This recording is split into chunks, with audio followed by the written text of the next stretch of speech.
Hello friend, good morning, good evening, good afternoon. મિત્રો, આપણે alcohol, phenol, ether chapter completely ભણી રહ્યા છીએ. તમે મસ્ત તૈયારી કરતા રહ્યા છો, તમારો રિસ્પોન્સ પણ સારો છે અને આપણને કામ કરવાની બહુ મજા આવી રહી છે અને તમને પણ મજા આવી હશે. મિત્રો, આપણે આલ્કોહોલ ભણવાનું સ્ટાર્ટ કર્યું. એમાં આલ્કોહોલમાં આલ્કોહોલનું વર્ગીકરણ, આલ્કોહોલની બનાવટ, આલ્કોહોલના ભૌતિક ગુણધર્મો. હવે આલ્કોહોલમાં બહુ સુપર ટોપિક ભણવાનો છે, રાસાયણિક પ્રક્રિયાઓ. તો એમાં પણ આપણે નેક્સ્ટ લેક્ચરમાં ભણ્યા કે આલ્કોહોલની રાસાયણિક પ્રક્રિયાઓમાં કેન્દ્ર અનુરાગી વિસ્થાપન પ્રક્રિયા થાય. પછી એમાં કયા કયા બંધ તૂટીને થાય, તો AOH બંધ તૂટીને, CO બંધ તૂટીને, CH બંધ તૂટીને વગેરે બંધ તૂટીને આલ્કોહોલમાં રાસાયણિક પ્રક્રિયાઓ થાય. મિત્રો, OH બંધ તૂટીને આલ્કોહોલની રાસાયણિક પ્રક્રિયાઓ આપણે ભણ્યા તો ધાતુ સાથે, કાર્બોક્સિલિક એસિડ સાથે. એના થોડા નાના દાખલા પણ ભણ્યા. એના પછી આજે આપણે ભણીશું આલ્કોહોલની CO બંધ તૂટવાની પ્રક્રિયાઓ. મિત્રો, આ પ્રક્રિયાઓ બહુ મસ્ત છે, થોડું ધ્યાન આપજો. આલ્કોહોલની CO બંધ તૂટવાની પ્રક્રિયાઓ. આલ્કોહોલની CO બંધ તૂટવાની પ્રક્રિયાઓ. મિત્રો, આલ્કોહોલની CO બંધ તૂટવાની પ્રક્રિયાઓ આપણે ત્રણ જ ભણવાની છે. એક છે લ્યુકાસ કસોટી, ફોસ્ફરસના હેલાઇડ સાથેની પ્રક્રિયાઓ, અને ત્રીજી છે નિર્જલીકરણ પ્રક્રિયા. એમાં પહેલા ભણીએ આપણે તો લ્યુકાસ કસોટી.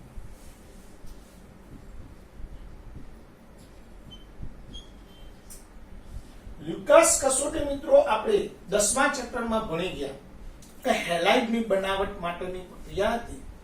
કે હેલાઇડ આલ્કોહોલમાંથી હેલાઇડ બનાવવું હોય તો લ્યુકાસ કસોટીથી બને. એ આપણે ભણ્યા હતા, તો એને ખાલી રિવિઝન મારવાની. કે લ્યુકાસ કસોટી શું છે?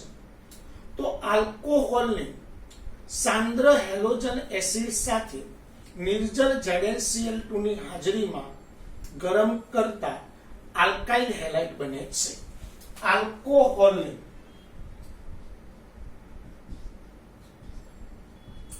સાંદ્ર હેલોજન એસિડ સાથે નિર્જલ ZnCl2 ની હાજરીમાં ગરમ કરતા આલ્કાઇલ હેલાઇડ બને છે. મિત્રો, એની સામાન્ય પ્રક્રિયા લઈએ તો alcohol ROH, halogen acid HX, નિર્જલ ZnCl2 ગરમ કરીએ, OH H સાથે જોડાય, H2O X R સાથે જોડાય, RX આલ્કાઇલ હેલાઇડ બને છે. દાખલા તરીકે મિથેનોલ છે, CH3OH HCl સાથે, સાંદ્ર HCl સાથે નિર્જલ ZnCl2 ની હાજરીમાં ગરમ કરીએ તો OH H સાથે જોડાય, H2O CH3Cl. આ પ્રક્રિયા તૃતીયક આલ્કોહોલ સાથે ઝડપી, દ્વિતીયક આલ્કોહોલ સાથે ધીમી અને પ્રાથમિક આલ્કોહોલ સાથે મુશ્કેલીથી થાય છે. આ પ્રક્રિયા તૃતીયક આલ્કોહોલ સાથે ઝડપી, દ્વિતીયક આલ્કોહોલ સાથે ધીમી, પ્રાથમિક આલ્કોહોલ સાથે મુશ્કેલીથી થાય છે. આલ્કોહોલના નમૂનાની નિર્જલ ZnCl2 ઉદ્દીપકની હાજરીમાં હેલોજન એસિડ સાથે ગરમ કરતા જો સપાટી ઉપર તૈલી બિંદુ જોવા મળે તો તૃતીયક આલ્કોહોલ છે. દ્રાવણ દુધિયા રંગનું જોવા મળે તો દ્વિતીયક આલ્કોહોલ છે, અને પ્રક્રિયા થયા વગર દ્રાવણ ચોખ્ખું રહે તો પ્રાથમિક આલ્કોહોલ છે. મિત્રો આમાં નાના નાના લોટ પ્રશ્નો પૂછાઈ શકે. દાખલા તરીકે આ આલ્કોહોલ છે સાયક્લોહેક્ઝેનોલ. ચલો, સાયક્લોહેક્ઝેનોલ ને લ્યુકાસ કસોટી કરતા કયું અવલોકન જોવા મળશે? ઓપ્શન છે સપાટી પર તૈલી બિંદુ જોવા મળશે, દ્રાવણ દુધિયા રંગનું થશે, પ્રક્રિયા થયા વગર દ્રાવણ ચોખ્ખું રહેશે, કે ત્રણમાંથી એક પણ નહીં. તો આપણે જોઈએ તો OH ધરાવતો કાર્બન કયા ટાઈપનો છે તો કે 2 ડિગ્રી. મિત્રો ઘણા મિત્રો મેં એવા પણ જોયા છે કે જેમને કયા ટાઈપનો આલ્કોહોલનો પ્રકાર હજુ નહીં આવડતો. મિત્રો કોઈ પણ આલ્કોહોલ હોય, હેલોજન હોય, કયા ટાઈપનો છે એ જોવું હોય તો OH ધરાવતો આ કાર્બન કેટલા કાર્બન સાથે જોડાયેલો છે તો આ બાજુ ને આ બાજુ. કેટલા કાર્બન સાથે? 2. તો 2 ડિગ્રી આલ્કોહોલ છે, એટલે કે દ્વિતીયક આલ્કોહોલ છે. અને દ્વિતીયક આલ્કોહોલ હોય તો કયા રંગનું દ્રાવણ મળશે? દુધિયા રંગનું. ચલો, આવો છે આલ્કોહોલ. ચલો, આ આલ્કોહોલની લ્યુકાસ કસોટી કરીએ તો કયું અવલોકન જોવા મળશે? તો આપણને ખબર પડી જાય સપાટી પર તૈલી બિંદુ, કારણ કે આ કયા ટાઈપનો આલ્કોહોલ છે? તૃતીયક છે. તો મિત્રો લ્યુકાસ કસોટી ફરીથી એકવાર. આલ્કોહોલને સાંદ્ર હેલોજન એસિડ સાથે નિર્જલ ZnCl2 ઉદ્દીપકની હાજરીમાં ગરમ કરતા આલ્કાઇલ હેલાઇડ બને છે. આ પ્રક્રિયાને લ્યુકાસ કસોટી કહે છે. આ પ્રક્રિયાથી આલ્કોહોલની પરખ થઈ શકે છે, કારણ કે તૃતીયક આલ્કોહોલ સાથે ઝડપી, દ્વિતીયક આલ્કોહોલ સાથે ધીમી અને પ્રાથમિક આલ્કોહોલ સાથે મુશ્કેલીથી થાય છે. ત્રીજો પોઈન્ટ, એક કસનળીમાં આલ્કોહોલનો નમૂનો લઈ સાંદ્ર હેલોજન એસિડ અને નિર્જલ ZnCl2 ઉમેરી કાળજીપૂર્વક ગરમ કરવામાં આવે. જો સપાટી ઉપર તૈલી બિંદુ જોવા મળે તો તૃતીયક આલ્કોહોલ, દ્રાવણ દુધિયા રંગનું જોવા મળે તો દ્વિતીયક આલ્કોહોલ, અને પ્રક્રિયા થયા વગર દ્રાવણ ચોખ્ખું રહે તો પ્રાથમિક આલ્કોહોલ છે. હવે પ્રશ્ન એ છે કે કેમ આવું થાય છે? તો એના માટે જવાબદાર છે એનું મિકેનિઝમ. તો આલ્કોહોલની લ્યુકાસ કસોટીની ક્રિયાવિધિ ભણો તો ક્રિયાવિધિમાં મધ્યવર્તી નિપજ કાર્બોકેટાયન મળે છે, અને કાર્બોકેટાયનની સ્ટેબિલિટી તૃતીયકમાં વધુ હોય, વધુ સ્થાયી છે, તૃતીયકમાં વધુ સ્ટેબલ છે. એટલા માટે તે તૃતીયકમાં મસ્ત રીતે પ્રક્રિયા આપે છે. દ્વિતીયકમાં એના કરતા ઓછો સ્થાયી છે, અને પ્રાથમિક કાર્બોકેટાયન ખૂબ જ ઓછો સ્થાયી છે. એટલા માટે એ મુશ્કેલીથી પ્રક્રિયા આપે છે. તો એના માટે એનું મિકેનિઝમ ભણવું પડે. તો મિકેનિઝમના આપણે 3 ઉદાહરણ લઈશું. એમાં એક ઉદાહરણ લઈએ, ઇથેનોલની લ્યુકાસ કસોટીની ક્રિયાવિધિ સમજાવો. તો ચલો મિત્રો, ઇથેનોલની લ્યુકાસ કસોટીની ક્રિયાવિધિ સમજાવો.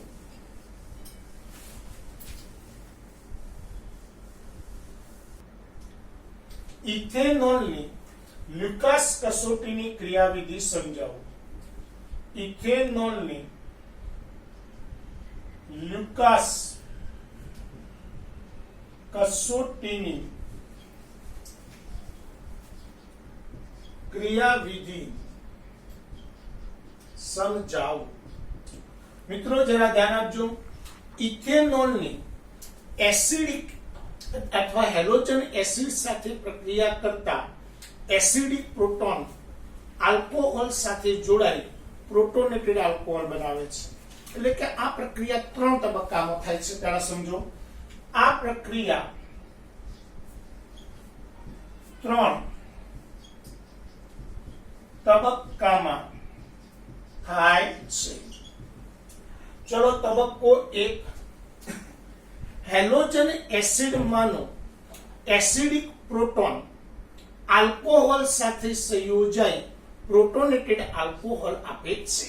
ચલો, દાખલા તરીકે ઇથેનોલ CH3 CH2OH હવે હેલોજન એસિડ, તો પહેલા તબક્કામાં હેલોજન એસિડ નો પ્રોટોન O સાથે જોડાય તો CH3 CH2O HH+ અને X- એટલે પ્રોટોનેટેડ આલ્કોહોલ બને છે. તબક્કો 2, પ્રોટોનેટેડ આલ્કોહોલમાંથી પાણીનું અણુ દૂર થઈ કાર્બોકેટાયન બને છે. CH3 CH2O HH+, પાણીનું અણુ દૂર થાય H2O CH3 CH2+, કાર્બોકેટાયન બને છે. તબક્કો 3, કાર્બોકેટાયન સાથે ઝડપથી હેલોજન જોડાય અંતિમ નિપજ આલ્કાઇલ હેલાઇડ આપે છે. CH3 CH2+ X- તો CH3 CH2X આલ્કાઇલ હેલાઇડ આપે છે. આ જ પ્રમાણે પ્રોપેનોલની લ્યુકાસ કસોટીની ક્રિયાવિધિ સમજાવો. તો ચલો પ્રોપેનોલની ક્રિયાવિધિ સમજીએ.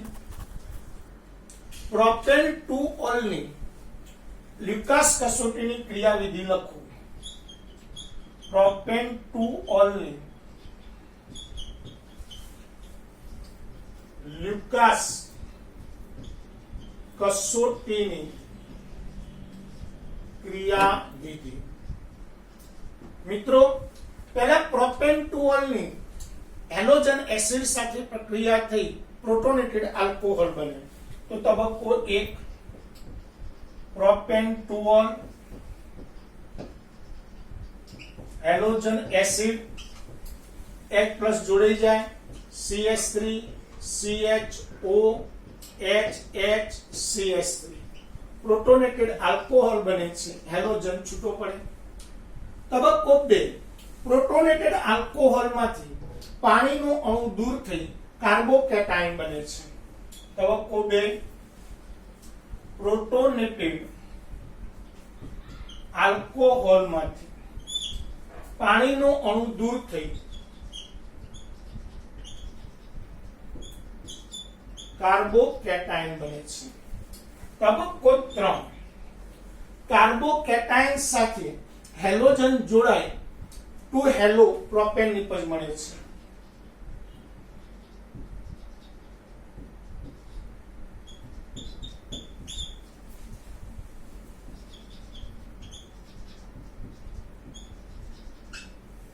તો મિત્રો, આ રીતે તમે કોઈ પણ આલ્કોહોલની લ્યુકાસ કસોટીની ક્રિયાવિધિ ઈઝીલી લખી શકો.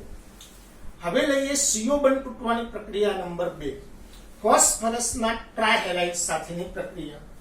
તો આલ્કોહોલની ચલો પ્રક્રિયા નંબર 2,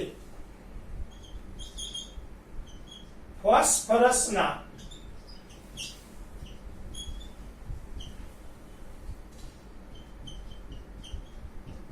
ટ્રાયહેલાઇડ સાથેની પ્રક્રિયા.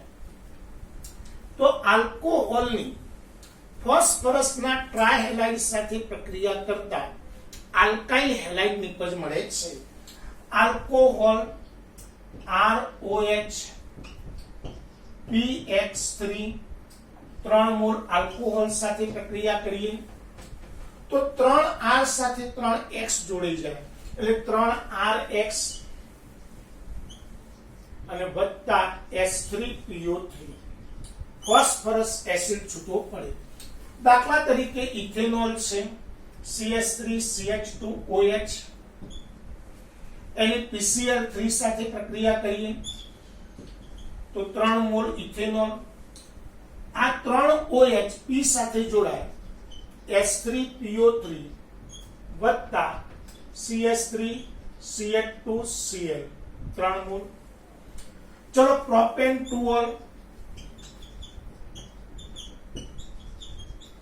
એની PbR3 સાથે પ્રક્રિયા કરીએ તો 3 mall propane 2 all. 3OH P સાથે જોડાય H3PO3 વત્તા CH3 CHBr CH3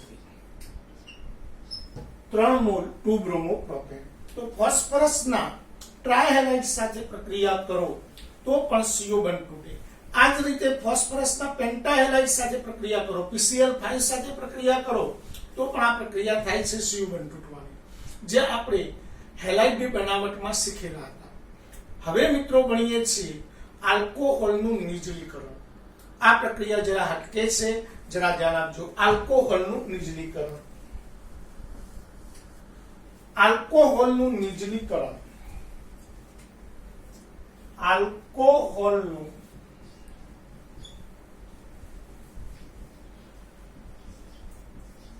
નિર્જલીકરણ. ભાઈ આ પ્રક્રિયાને આલ્કોહોલનું ડિહાઇડ્રેશન પણ કહેવાય. હાઇડ્રેશન. હાઇડ્રેશન એટલે પાણી, ડી એટલે દૂર થવું, પાણી દૂર થવાની પ્રક્રિયા. ભાઈ આલ્કોહોલના નિર્જલીકરણની પ્રક્રિયાની વિધિ બરાબર સમજીશું. સાંભળજો.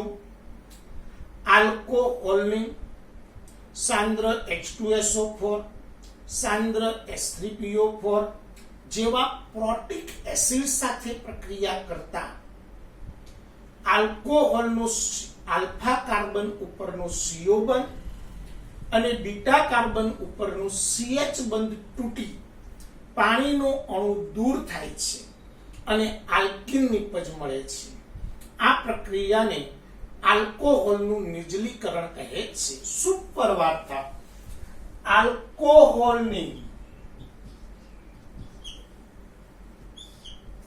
સાંદ્ર H2SO4, સાંદ્ર H3PO4 જેવા પ્રોટિક એસિડ સાથે પ્રક્રિયા કરતા આલ્ફા કાર્બન પરનો CO બંધ અને બીટા કાર્બન પરનો CH બંધ તૂટી પાણી દૂર થાય છે અને આલ્કીન નિપજ મળે છે. આ પ્રક્રિયાને આલ્કોહોલનું નિર્જલીકરણ કહે છે. દાખલા તરીકે આ આલ્કોહોલ છે ભાઈ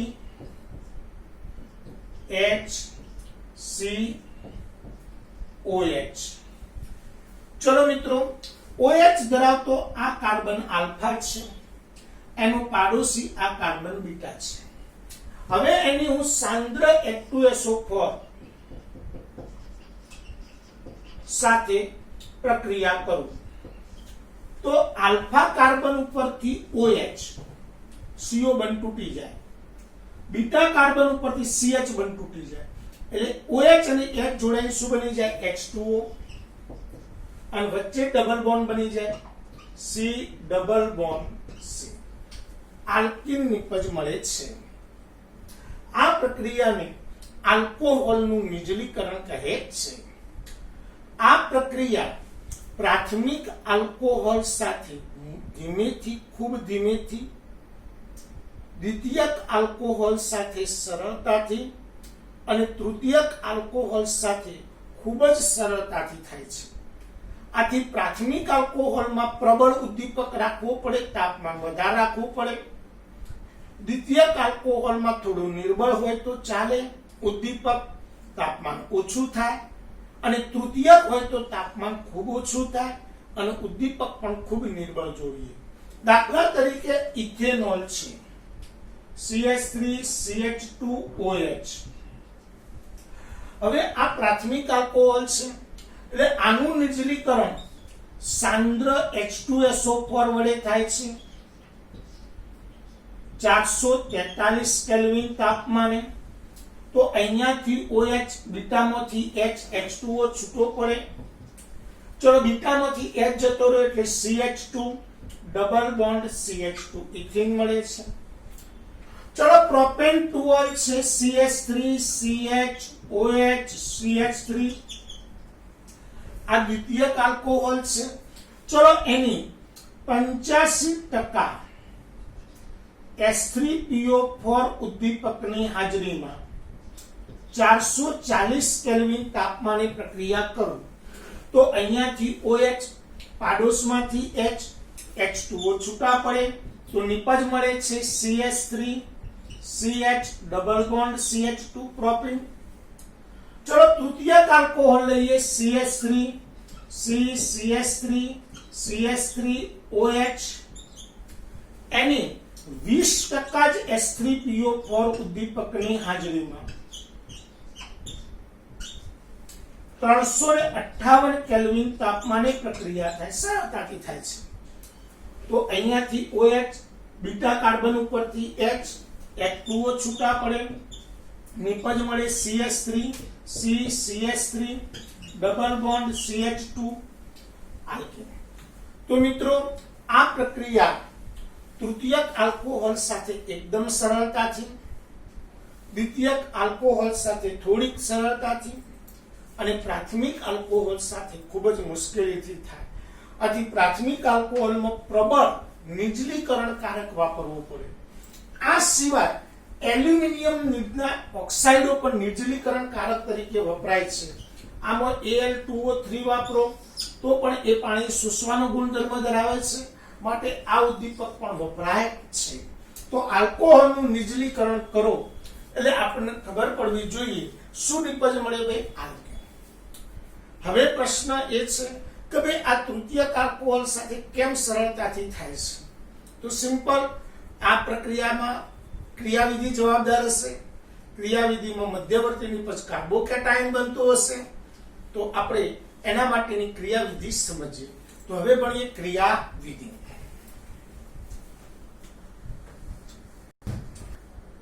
ચલો, તો ઇથેનોલની નિર્જલીકરણની પ્રક્રિયાની ક્રિયાવિધિ લખો। ઇથેનોલની નિર્જલીકરણની પ્રક્રિયાની ક્રિયાવિધિ લખો। ઇથેનોલની નિર્જલીકરણની પ્રક્રિયાની ક્રિયાવિધિ લખો। મિત્રો ઇથેનોલના નિર્જલીકરણની પ્રક્રિયા 3 તબક્કામાં થાય છે। તબક્કો 1, પ્રથમ તબક્કામાં આલ્કોહોલની સાથે એસિડિક પ્રોટોન જોડાઈ પ્રોટોનેટેડ આલ્કોહોલ બને છે। પ્રથમ તબક્કામાં દાખલા તરીકે ઇથેનોલ, એના સાથે એસિડિક પ્રોટોન H+ જોડાય। હવે એસિડિક પ્રોટોન જોડાય એટલે આ H2SO4 નો H+ આની સાથે જોડાઈ જાય એટલે અહીંયા પ્રોટોનેટેડ આલ્કોહોલ બને છે CH3 CH2 OH H+। તબક્કો 2, બીજા તબક્કામાં પ્રોટોનેટેડ આલ્કોહોલમાંથી પાણીનો અણુ દૂર થઈ કાર્બોકેટાયન બને છે। પ્રોટોનેટેડ આલ્કોહોલમાંથી પાણીનો અણુ દૂર થઈ કાર્બોકેટાયન બને છે CH3 CH2O+, પાણીનો અણુ દૂર થાય CH3 CH2+ વત્તા H2, કાર્બોકેટાયન બને છે।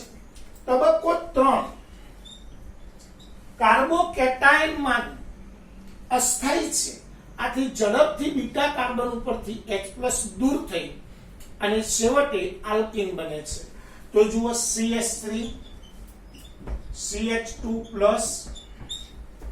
H+ દૂર થાય CH2 double bond CH2 H+, આથી H+ પહેલા ઉદ્દીપક તરીકે વપરાયો અને પાછો H+ છૂટો પડ્યો એટલે ટૂંકમાં આ પ્રક્રિયામાં H+ પ્રક્રિયામાં વપરાતું નથી, એ માત્ર ઉદ્દીપકનું કામ કરે છે। આ જ પ્રમાણે પ્રોપેન ટુ ઓલની નિર્જલીકરણની પ્રક્રિયા સમજાવો। ચલો ભાઈ પ્રોપેન ટુ ઓલની નિર્જલીકરણની પ્રક્રિયા સમજાવો। પ્રોપેન ટુ ઓલની નિર્જલીકરણની પ્રક્રિયા સમજાવો। પ્રક્રિયાની ક્રિયાવિધિ સમજાવો। ચલો ભાઈ, સૌ પ્રથમ તબક્કો 1, પ્રોપેન 2 ઓલની એસિડિક પ્રોટોન સાથે પ્રક્રિયા થઈ પ્રોટોનેટેડ આલ્કોહોલ બને છે એટલે તબક્કો 1 propane 2 all CH3CHOH CH3 acidic proton સાથે પ્રક્રિયા થાય તો આ H+ O સાથે જોડાઈ જાય એટલે નિપજ મળશે CH3 CHOH પ્લસ અને CH3 પ્રોટોનેટેડ આલ્કોહોલ બને છે તબક્કો 2 પ્રોટોનેટેડ આલ્કોહોલમાંથી પાણીનો અણુ દૂર થઈ કાર્બોકેટાયન બને છે પ્રોટોનેટેડ આલ્કોહોલમાંથી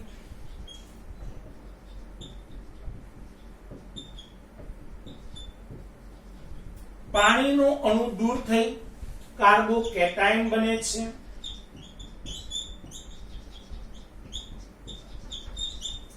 તબક્કો 3 કાર્બોકેટાયન અસ્થાયી છે આથી સ્થાયીતા મેળવવા માટે બીટા કાર્બન ઉપરથી H+ દૂર થઈ અંતિમ નિપજ આલ્કીન મળે છે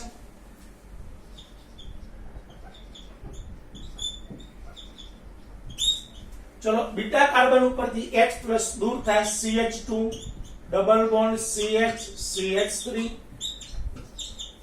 અને H+ પહેલા વપરાયું અંતે છૂટો પડ્યો માટે H+ ઉદ્દીપક તરીકે વર્તે છે તો મિત્રો આલ્કોહોલની CO બંધ તૂટવાની પ્રક્રિયાઓ મિત્રો CO બંધ તૂટવાની પ્રક્રિયાઓ આલ્કોહોલની 3 છે એક લ્યુકાસ કસોટી ફોસ્ફરસના ટ્રાયહેલાઇડ સાથેની પ્રક્રિયા અને આલ્કોહોલનું નિર્જલીકરણ લ્યુકાસ કસોટી તો આપણે 10મા ચેપ્ટરમાં ભણેલા હતા ફોસ્ફરસ ટ્રાયહેલાઇડની પણ 10મા ચેપ્ટરમાં ભણેલા હતા નિર્જલીકરણ આપણે યાદ રાખવાની છે તો આલ્કોહોલનું નિર્જલીકરણ આલ્કોહોલની સાંદ્ર H2SO4 અથવા સાંદ્ર H3PO4 જેવા પ્રોટોનિક એસિડ સાથે પ્રક્રિયા કરતા આલ્કોહોલનો CO બંધ આલ્ફા કાર્બન ઉપરનો CO બંધ બીટા કાર્બન ઉપરનો CH બંધ તૂટી પાણીનો અણુ દૂર થઈ આલ્કીન નિપજ મળે છે આ પ્રક્રિયાને આલ્કોહોલનું નિર્જલીકરણ કહે છે નિર્જલીકરણની પ્રક્રિયા તૃતીયક આલ્કોહોલ સાથે એકદમ સરળતાથી દ્વિતીયક આલ્કોહોલ સાથે ધીમેથી અને પ્રાથમિક આલ્કોહોલ સાથે મુશ્કેલીથી થાય છે આથી પ્રાથમિક આલ્કોહોલનું નિર્જલીકરણ સાંદ્ર H2SO4 અને 443 કેલ્વિન એટલે પ્રબળ નિર્જલીકરણકારક અને ઊંચા તાપમાને કરવામાં આવે દ્વિતીયક આલ્કોહોલનું નિર્જલીકરણ એના કરતા નિર્બળ હોય તો પણ ચાલે એટલે 85% H3PO4 અને 443 કેલ્વિન તાપમાને નિર્જલીકરણ થાય તૃતીયક આલ્કોહોલનું નિર્જલીકરણ 20% H3PO4 અને 358 કેલ્વિન તાપમાને સરળતાથી નિર્જલીકરણ થાય તો આ રીતે આપણે આલ્કોહોલની CO બંધ તૂટવાની પ્રક્રિયાઓ પૂરી કરી મિત્રો હવે આપણે આલ્કોહોલમાં બે મુદ્દા ભણવાના છે એક છે આલ્કોહોલનું ઓક્સિડેશન અને બીજો છે આલ્કોહોલનું રિડક્શન આ બંને પોઈન્ટ કોન્સેપ્ટેબલ છે મજા આવશે એ હવે આપણે નેક્સ્ટ લેક્ચરમાં ભણીશું હા થોડીક સૂચનાઓ છે પહેલી કે તમને એસાઇનમેન્ટ 10મા ચેપ્ટરનું કમ્પ્લીટ મળી ગયું હશે તમારે એસાઇનમેન્ટમાં એક જ દિવસે બધા પ્રશ્નો નથી લખવા એક વીકમાં તમારે કામ પૂરું કરવાનું છે એટલે તમે પહેલા 10 પ્રશ્ન નક્કી કરી દો કે આજે 10 પ્રશ્નો એ તૈયાર કરી પછી એને ચોપડામાં મોઢે લખી નાખો બીજા દિવસે 10 નક્કી કરો 2 માર્ક્સના હોય તો 10 અથવા 5 નક્કી કરો તો પણ ઈઝીલી પૂરા થઈ જશે તમારે એક અઠવાડિયે આટલું કામ કમ્પ્લીટ કરવાનું છે એક અઠવાડિયાના 10 દિવસ થશે તો પણ ચાલશે પણ 10 દિવસ સુધીમાં તમારે આ કામ કમ્પ્લીટલી પૂરું એસાઇનમેન્ટનું કરી દેવાનું છે મિત્રો જો તમારે એસાઇનમેન્ટ કમ્પ્લીટ થઈ ગયું તો હું નથી માનતો કે તમને સહેજ પણ ચેપ્ટરમાં તકલીફ રહે તમારું ચેપ્ટર એકદમ કમ્પ્લીટલી ક્લિયર થઈ જશે તમારે થિયરીનો ટેસ્ટ નથી આપી શકાય એના માટેનું આ કામ છે, લખવાની પ્રેક્ટિસ કરવા માટેનું આ કામ છે, કારણ કે તમે ટેસ્ટ માત્ર MCQ ના આપવાના છો. બીજી વસ્તુ, રવિવારે ફરીથી આપણે એક ટેસ્ટ લેવાના છે. રવિવારે નહીં, સોમવારે આપણે એક ટેસ્ટ લેવાના છે. સોમવારે 4 વાગે, એક્ઝેક્ટલી 4 વાગે તમારી ટેસ્ટ આવી જશે. તમે જે રીતે ટેસ્ટ આપ્યો તો એ રીતે જ આપવાનો છે, પણ આ ટેસ્ટ કમ્પ્લીટલી બોર્ડ ઉપર આધારિત હશે. ગુજરાત બોર્ડનો ટેસ્ટ હશે, એટલે બુક બારનો એક પણ પ્રશ્ન નહીં હોય, પણ થોડા કોન્સેપ્ટેબલ પ્રશ્નો હશે. બધા જ MCQ હશે, પણ ચોપડીના જ MCQ હશે. એટલે તમે બુક કમ્પ્લીટ કરી નાખજો. એટલે સોમવારના ટેસ્ટમાં આપણે આ વખતે સારું પરફોર્મન્સ દર્શાવો એવી આશા રાખીએ છીએ મિત્રો. આ ટેસ્ટ પણ તમારે 40 MCQ હશે, 40 માર્ક્સનો ટેસ્ટ હશે. એટલે પૂરેપૂરા આવે એવો કમ્પ્લીટલી પ્રયત્ન કરજો. અમુક વિદ્યાર્થીઓ ખરેખર બહુ મસ્ત કામ કરે છે અને અમુક હજુ પણ ઊંઘેલા છે મિત્રો, તો જાગી જજો. ક્યારે નિયમો બદલાશે કોઈને કશી જ ખબર નથી. કોરોના કેટલો ચાલશે એ કોઈને ખબર નથી. કયા ટાઈમે નિયમ બદલાય એ પણ કોઈને ખબર નથી. પણ તમારા માટે ખરેખર બહુ બેસ્ટ અવસર છે. આ મહામારીને એક અવસર બનાવી અને કામ કરો. ઘરે બેઠા બેઠા આટલું મસ્ત ભણવાનું મળે છે. સારી રીતે ભણો મિત્રો. બસ કમ્પ્લીટલી કામ કરજો. જય હિન્દ, જય ભારત.